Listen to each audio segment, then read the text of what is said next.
na mensahe sa kanyang daddy Neil. Medyo weird tong pakinggan, pero I didn't expect na I'd miss you. And right? But I do. I really do. And seeing you here gave me so much sanity. Alam niyo naman po yung kwento po namin ng dad ko. Hindi po talaga kami close growing up.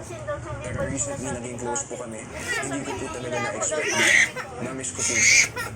His presence did a lot for me. Ayun, I'm really happy you're here. I'm really happy you got to see all of us here. And I hope I'm doing good. Nominado po ako at first time po ako na ma-nominate. Medyo stressful po talaga at nakaka-overthink po. The fact that I got to see my dad, nagbibigay po talaga siya ng peace of mind. I laughed because it felt weird because I wanted to say the same thing. Nakakatawa kasi yung sasabihin ko dapat. Tapos bigla niya sinabi. Yung sasabihin, hindi ko akala na miss kita. Kahit kita sa TV araw-araw. Yung sasabihin ko, bigla niya yung sinabi niya sa akin. Iba yung lalaki sa lalaki. So, I'm very, very proud of you. Very, very. Keep it up. And I love you too. To see him gives me a lot of peace. To know that he's well. To know that proud po siya sa akin. That really helps. Yeah.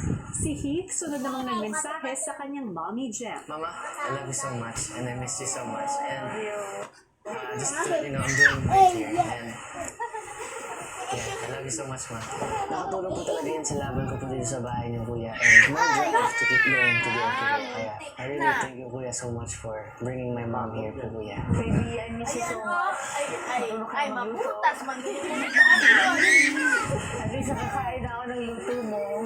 And kanina naiiyak na ako pero I want to enjoy the moment. Gusto ko po namnamin na tingnan ng anak ko.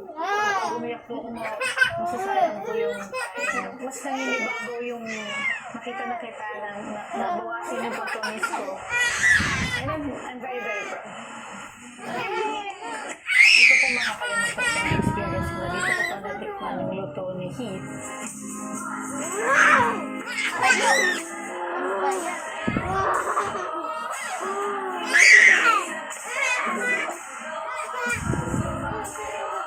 Ang pawis mo, dali, pandali mo.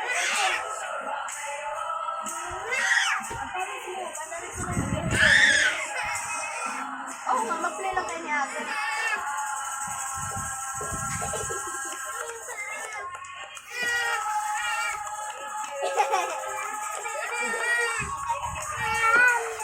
Unexplainable. Kahit hindi po kami nag-usap ng madami at hindi po kami nag-usap ng matagal, the amount of peace that I got, the amount of relief that I got nung nakita ko po siya, is crazy, Kuya. I love you.